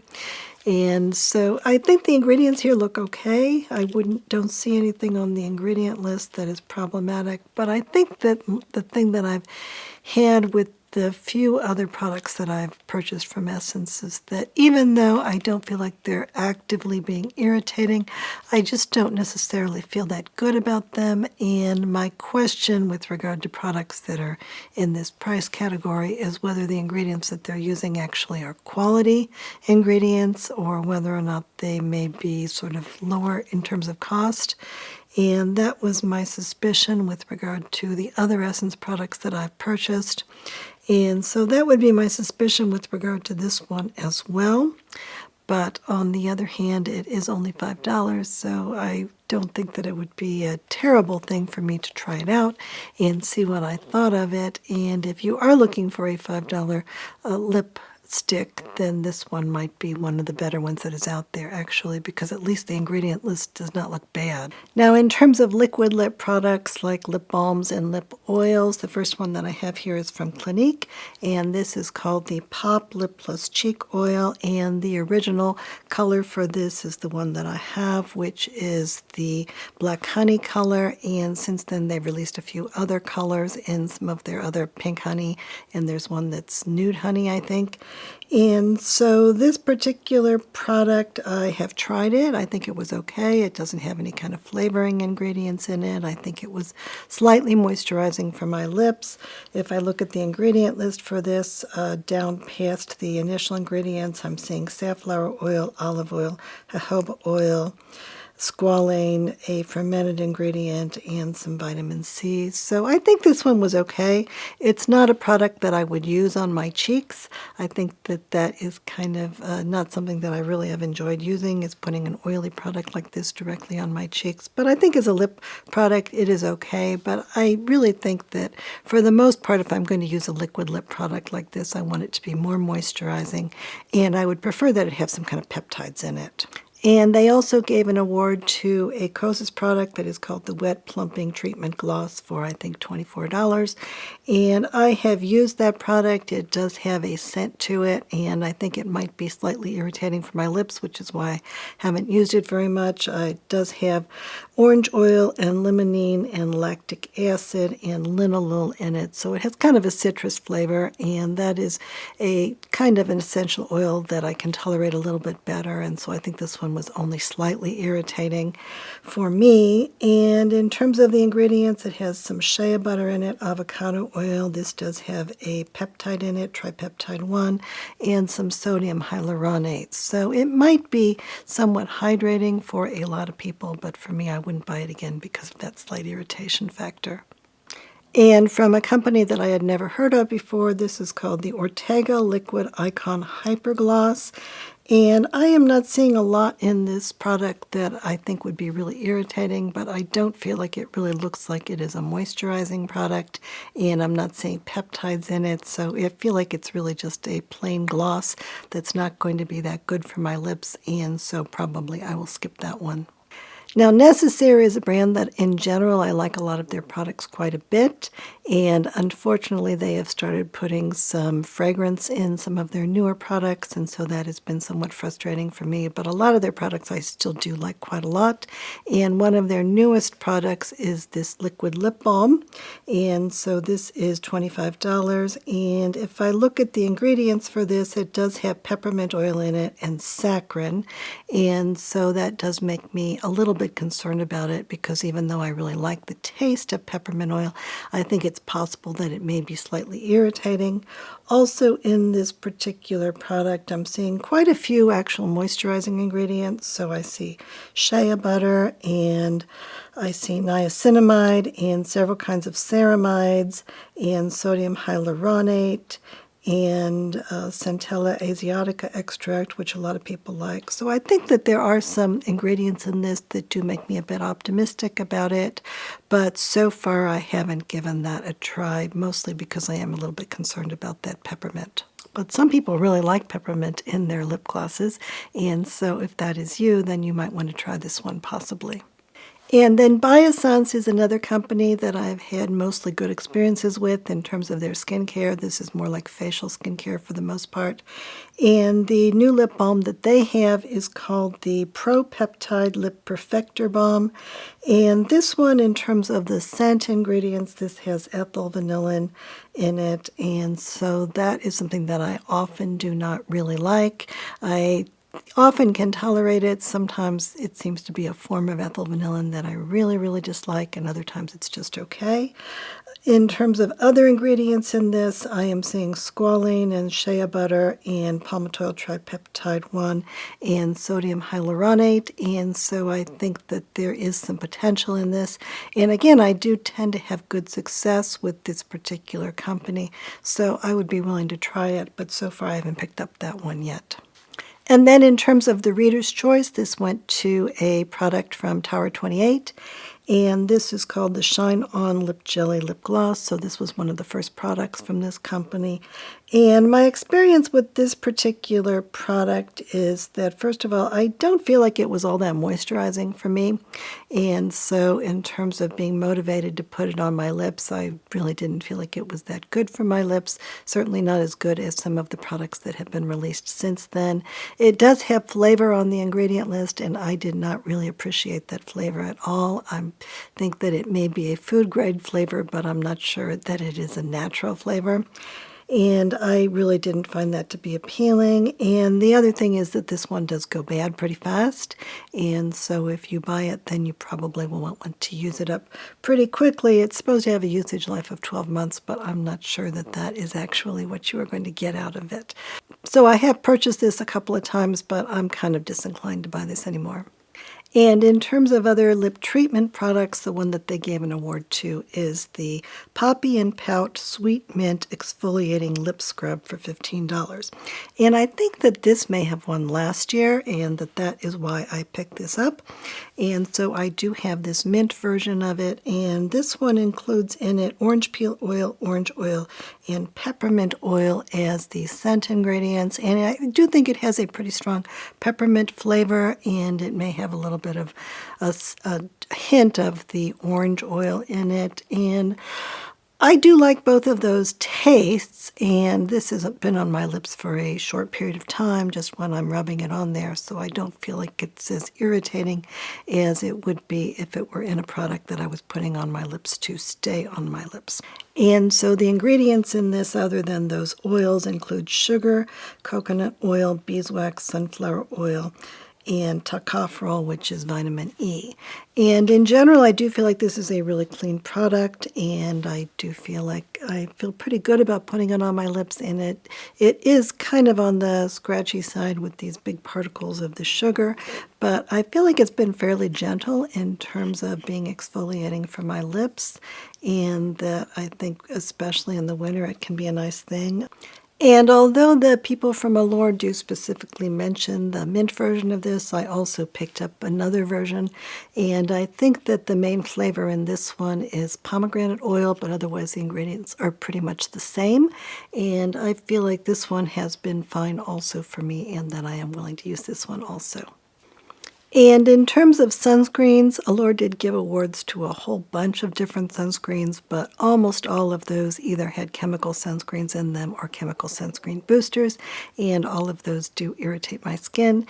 The only ones that seem like they might be okay is, first of all, the Volition Getaway Glow SPF 30. I had never heard of this particular sunscreen before, but it looks like the ingredients might be okay. This is a silicone-based sunscreen, although the silicone level is not real high in this one. And it also does have some oils in it, some high-quality oils, and it actually has real vanilla oil as a scent ingredient, and I do always enjoy that in a skincare product. And so I would be open to trying this one, especially since it did win this award. And then the other one is from Shiseido, and I was really surprised that this one does not seem to include any chemical sunscreen ingredients in it. I would have thought for sure that Shiseido would be putting the chemical sunscreens in all of their products, But this one looks like it does have a high level of zinc oxide and then also titanium dioxide, and so it does seem reasonable that maybe they could be getting to SPF 50 without having any chemical sunscreens in it, and I'm really not seeing any. I do see some other ingredients that might be a little concerning for me, especially this sodium metabisulfate. I think that I have had some issues with a couple of products that do include that one, and so I am kind of suspicious about that one. This is a silicone-based sunscreen, and it does have a few other ingredients in it that I think also conceivably could be irritating, so I don't know that I'm really eager to go out and buy this one, even though I am surprised that it doesn't have the chemical sunscreens in it, but at least it might have some potential for some people, even if they're concerned about the chemical sunscreens. And then with regard to skincare, you know, I am super picky with regard to skincare. And the large majority of the products that are out there are ones that I wouldn't even bother to try because they do have problematic ingredients in them. But there are a couple of products that I know I am potentially interested in or that I have already tried, so I can bring those up. And then I made a list of all of the rest of the skincare products that they gave awards to in case you are interested in any of those. And in case you know that they might be appropriate, then please do bring that up in the comments. And so of the products that I do know something about, the first one is from In Beauty Project, and this is called the Elastic Skin Growth Factor Serum, and this is $46, and I believe it was released this year. And so they did send this to me to try out, and they also sent to me some of their moisturizing cream to try out. And so this one does have an awfully lot of skincare ingredients in it, so it has several different kinds of peptides in it, and then it includes a variety of other ingredients in it, some of which I haven't seen very often, as well as standard things like squalane and sodium hyaluronate and things like that. And so I've tried these a few times, and I don't think that it has been irritating for me, and so I do intend to keep using this one and to see how I do with this particular container. And I will say that seeing all of those peptides on an ingredient list is a little bit encouraging for me, and so that does make me want to keep using it. And then the next product that won an award is from Rhode, and this one is the Rhode Barrier Butter, and it is available for $36, and you can also get a smaller trial size container for $22. And so Rhode is Hailey Bieber's company, and it was recently purchased by e.l.f., and the line is now being sold at Sephora. And so I have tried most of the skincare products that Rhode offers, and my experience was that for several of these products, even though the ingredient list looked like it should be okay to me, they actually were slightly irritating for my skin, and so I was not able to use those. And so that was a disappointment for me. The one product that I was able to use was a light barrier cream, and so it was not something that I felt was moisturizing enough for me, especially in the winter, but it was a product that I was able to use more as like a day cream, and I did go through that whole container. And so their new product is a thicker barrier butter that is supposed to be more moisturizing. And this one does have a number of ingredients in it that I think could be good for my skin, including a few different kinds of peptides and a few different kinds of sodium hyaluronate and some squalane and glycerin and a few different kinds of oils. And so in general, I think that there are a lot of good ingredients on here and that I'm not seeing anything that would keep me from trying this out. I think it's possible that, like with some of these other products, that once I get it and try it, maybe my skin won't like it, but I guess that I would be willing to pay the $22 minus the Sephora sale price in order to give that a try when the Sephora sale comes around. And they gave an award to the Drunk Elephant Lala Retro Whipped Cream. And so this is a product that I have tried a few samples of. This is a cream that it's a retro cream, and I think that that means that it's similar to what you would use back in like the 1950s. It is oilier and kind of greasy and kind of heavy. And I do think that their newer cream from Drunk Elephant that is more of like a barrier cream. That one has been much better for me. I like that one a whole lot. This one, I don't feel like it's been exactly irritating for my skin, but I don't feel like my skin likes it all that much. And so I haven't been motivated at all to get a full-size version of this one. In terms of the ingredients that are in this, I am seeing some baobab oil, watermelon seed oil, passion fruit seed oil, glycerin, some coconut derivative oils. So in general, there just is an awful lot of oil in this cream. And so it does go on pretty wet, and it stays on pretty wet. And so if you don't mind a cream like that, this one might be okay. But I think that their Bora Barrier Cream, something like that, that one I think is much better for me. And Drunk Elephant did win another award for a really new product of theirs, and this is called the Mellow Marula Cream Cleanser for $36. And I haven't tried this one, but I have tried their other cleanser that is designed for skin that is not as dry, and I did find that to be really problematic for me. And this is a product that I know is designed to be basically the same thing as that one, but it is more in a cream formula, and so if you have drier skin, then this is supposed to be doing basically the same thing as their regular cleanser, but for more dry skin. And so the ingredients in this include cocamidopropyl betaine, which is a moderately gentle surfactant, comparatively speaking, but for me that always does irritate my skin, and so I do much better if I do avoid that one in particular. That one does have a 5 on the EWG scale, and so it's not a big surprise that I would be irritated by that. And then it also includes a couple of preservatives in it, and it has some colloidal oatmeal in it, and some people do like colloidal oatmeal, but I am a little bit suspicious when I see that on an ingredient list because I don't believe that it probably is oatmeal that is organic, and oatmeal that is not organic can be very highly contaminated with glyphosate, and my skin really, I think, does not do well with glyphosate at all. And so I think that there are a couple of reasons why this product is probably not going to be okay for me. If I got a sample of it, I would try it, but I do think that this is not going to be a product that I would be able to use, unfortunately.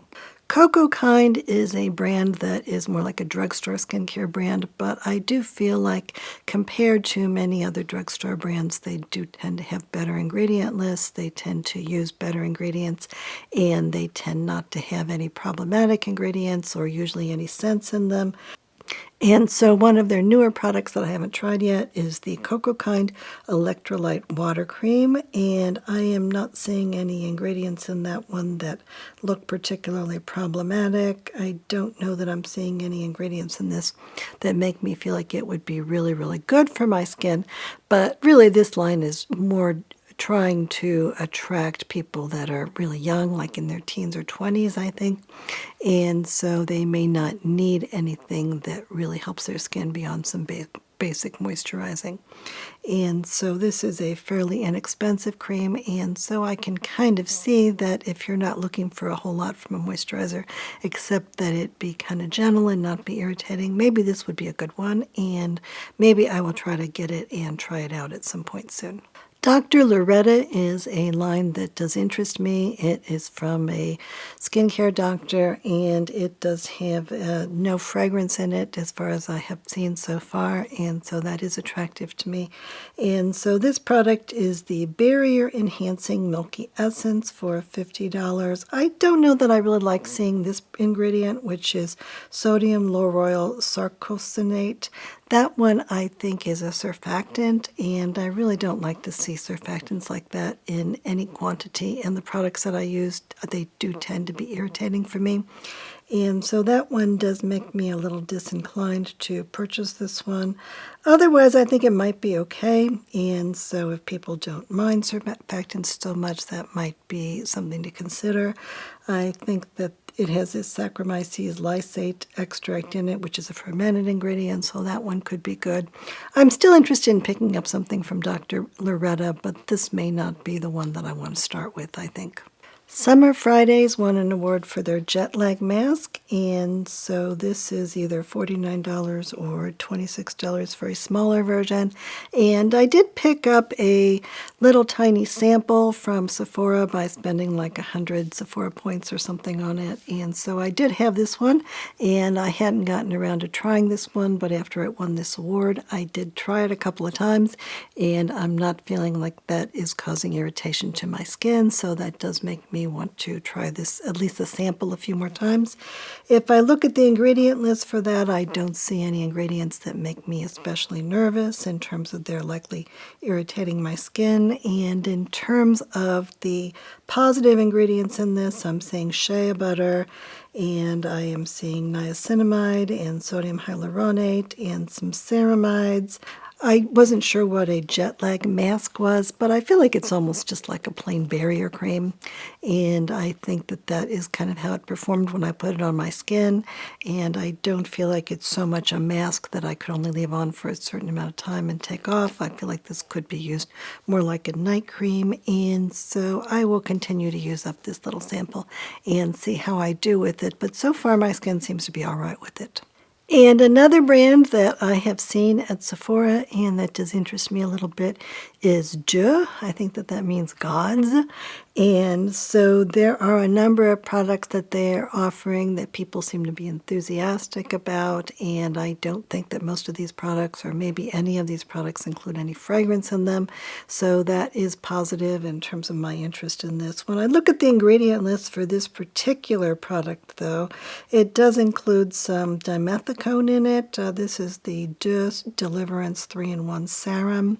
And so when it comes to dimethicone, that is a product that I have decided I don't really like in skincare products. That is a product that also Drunk Elephant leaves out of all of their products. And I think the thing about dimethicone is that my skin doesn't really react to the dimethicone itself. But what I think that the dimethicone does is it provides kind of a barrier on my skin, like an artificial barrier that traps all kinds of stuff under it, including dirt and oil and bacteria and sweat and all kinds of stuff. And some people would say that that is good because it is trapping the moisture from your skin under there. But I feel like for me, when I do that, that tends to create a situation where my skin gets irritated. I think that the microbiome of my skin is a little bit not very robust.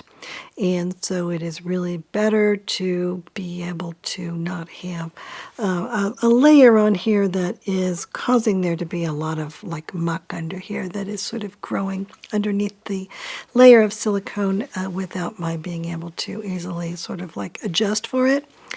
And I also feel like in a lot of cases what I am doing rather than putting on layers of skincare is that I'm just kind of mixing everything together and then just throwing it on my skin. So this is what the Drunk Elephant people call a smoothie, and I think that that has worked really well for me. But if you have a product that has silicone in it, then you are not going to want to do that at all because it will not allow the things that are mixed with it to really absorb. So in general, although I don't like all of the Drunk Elephant products, I do seem to be in agreement with their philosophy with regard to the ingredients that I am trying to avoid. And so although I am interested in the Dieu products, I think that because this product has that dimethicone in it, that I will be skipping this particular one.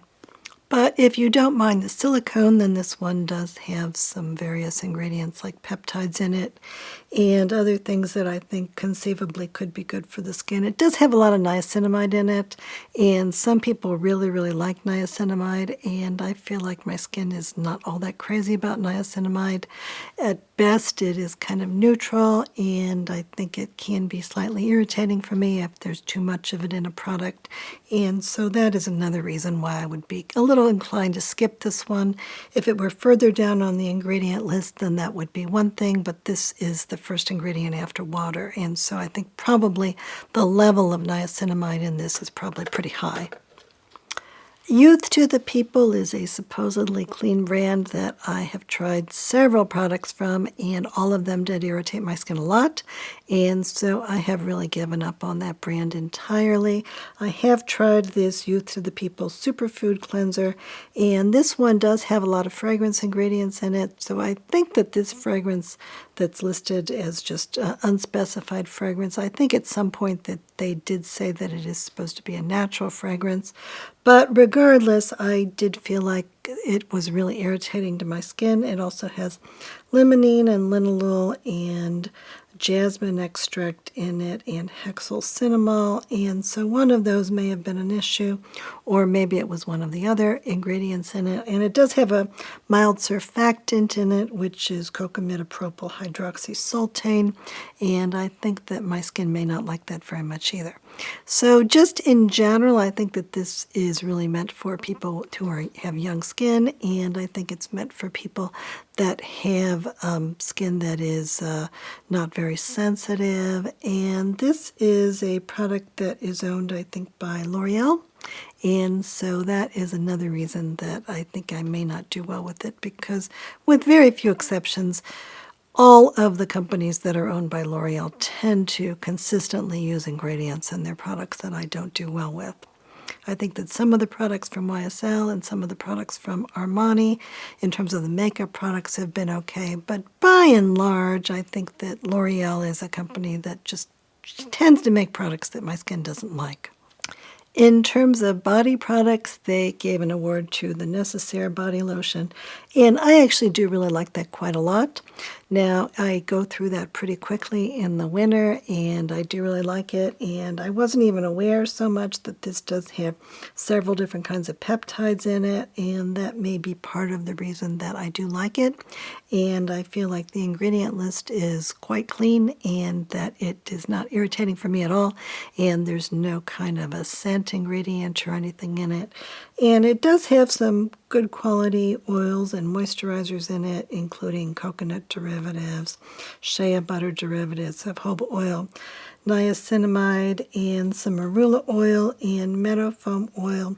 Now, what I tend to do, though, is that if I am going to be using this, then I will just mix it with some other kind of a high-quality oil, and that I think is a little bit richer and more appropriate for me in the winter. But in general, as a good basic lotion goes, I think that this is really top of the heap. And I did buy some lotion last year from Dr. Barbara Sturm, and I thought that that lotion that I picked up from their kids line was okay, but I really think this Necessaire one is better. And I think that considering the quality, this is a fairly reasonable price.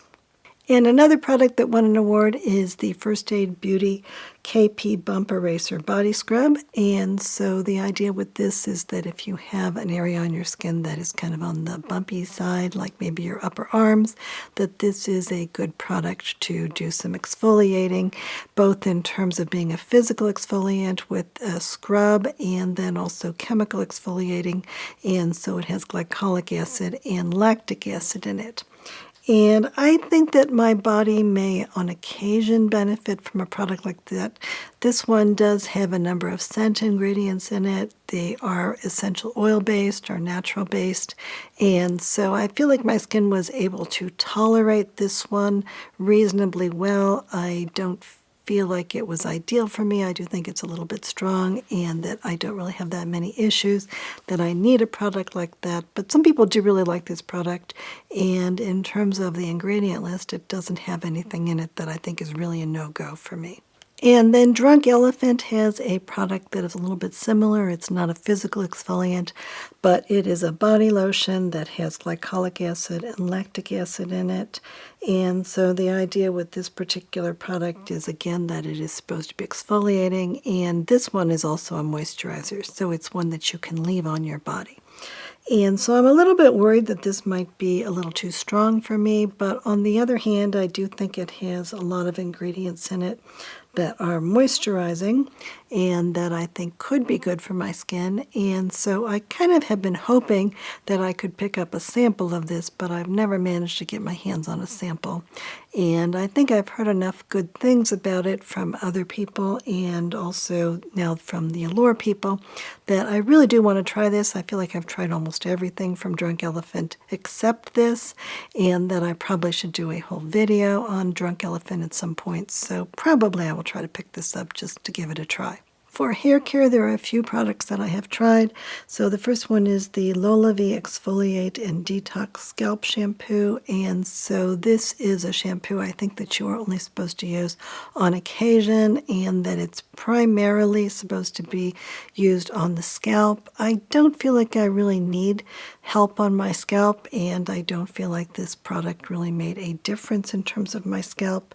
I think it could be that maybe it is sort of exfoliating my hair a bit more and getting some of the gunk off of it. But in general, I do really, really like all of the other Lolavi hair products that I have used, and I think I've used everything that they offer except for the dog shampoo. I really like their regular shampoo, their regular conditioner, and I certainly like all of their prep products that they are offering. I've used all of those. But in terms of this particular product, I don't know what I'm going to do with it. I don't feel like I'm really getting a lot of benefit from this over what I'm getting from their regular shampoo, and I don't see any reason to probably repurchase it. But I think that if your issue is that you have scalp issues, then maybe this would be a good one to try. And the Lolavi products, they do have fragrance in them, but it is a natural fragrance. And I actually really like that fragrance. And although it sometimes is the case that when I'm using fragrances in other shampoos, that will cause irritation on my back when I rinse it off, I haven't found that to be the case with this Lolavi fragrance at all. I found it to be really, really nice for me. And then Necessaire won a Reader's Choice Award for their regular shampoo and their regular conditioner. And I do have both of these.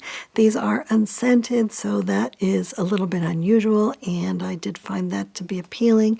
And I have used up most of these containers, but what I realized eventually is that if I started to use this shampoo more than very occasionally, that I do feel like it was drying out my hair, and I don't feel like this conditioner was all that moisturizing either.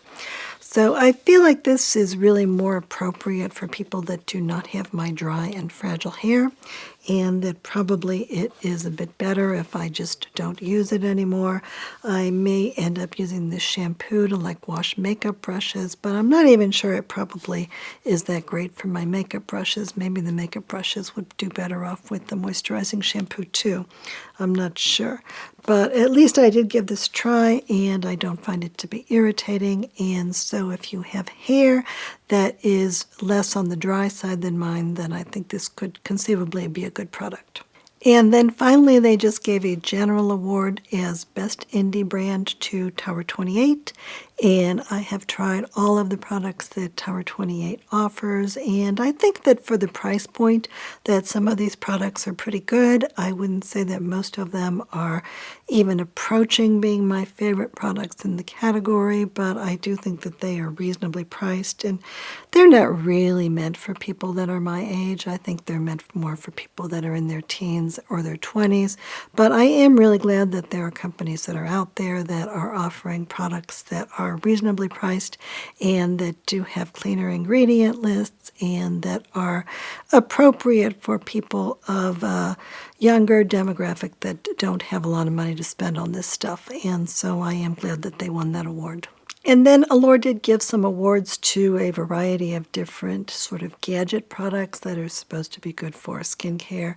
And the only one of these that I have any knowledge about at all is this one from Halo.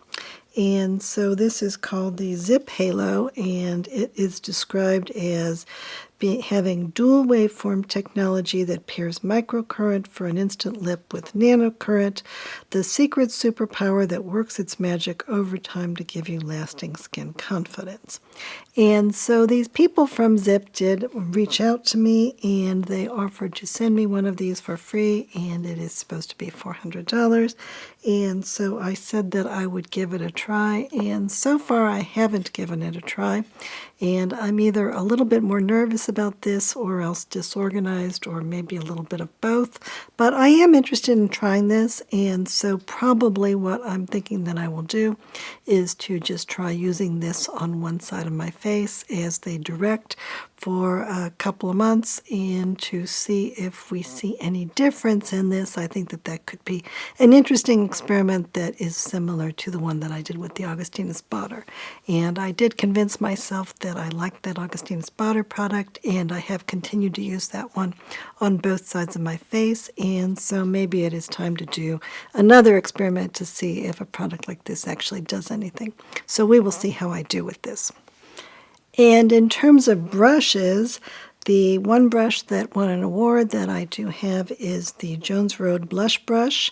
And I feel like maybe one of the Jones Road brushes won an award last year. I don't know if it was this one or one of the others. I do have this version of it, which is a travel version of it, but I think that this brush is quite nice. And in general, I have a bunch of Jones Road brushes, and I think I have liked really all of them quite a lot.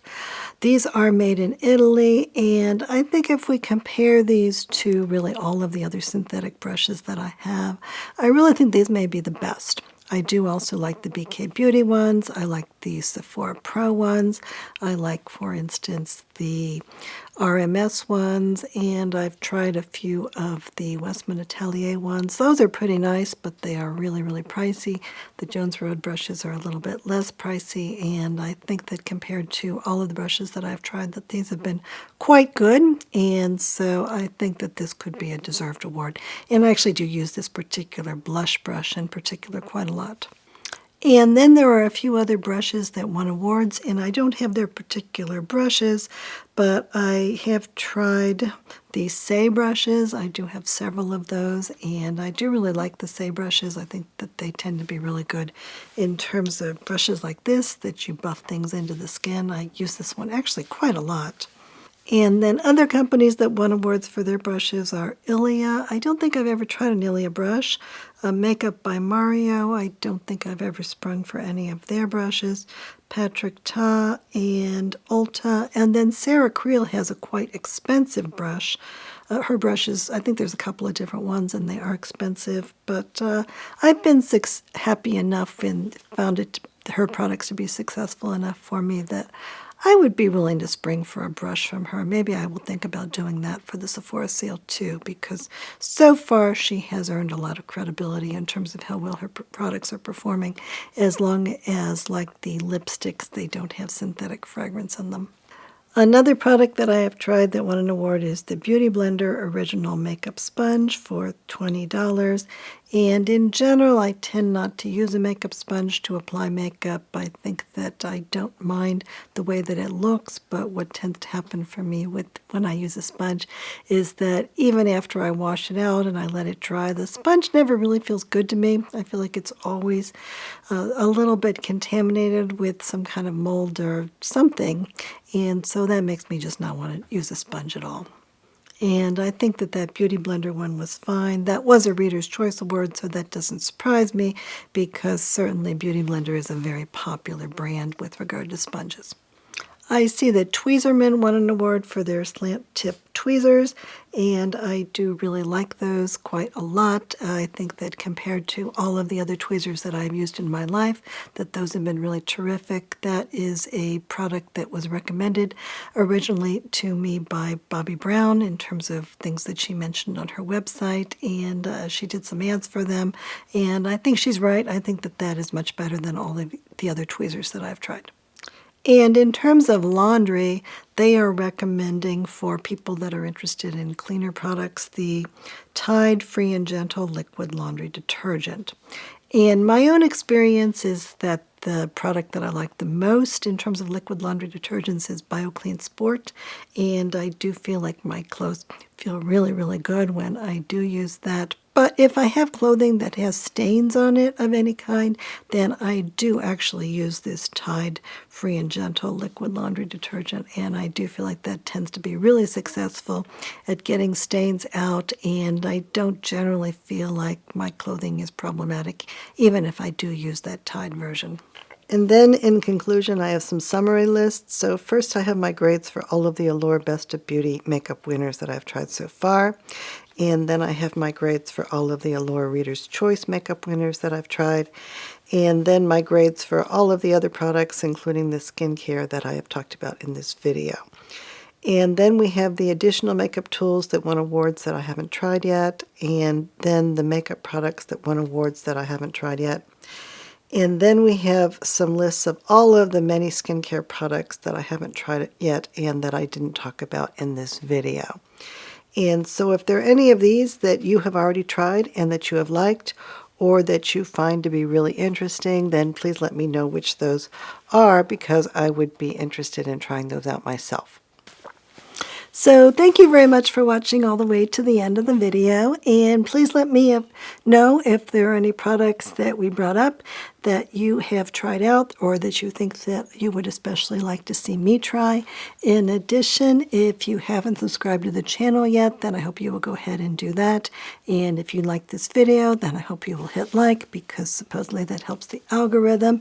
And again, if you haven't joined my Facebook group, then I hope to see you there. And Coco and I do love you very much, and so thank you very much for watching. Goodbye.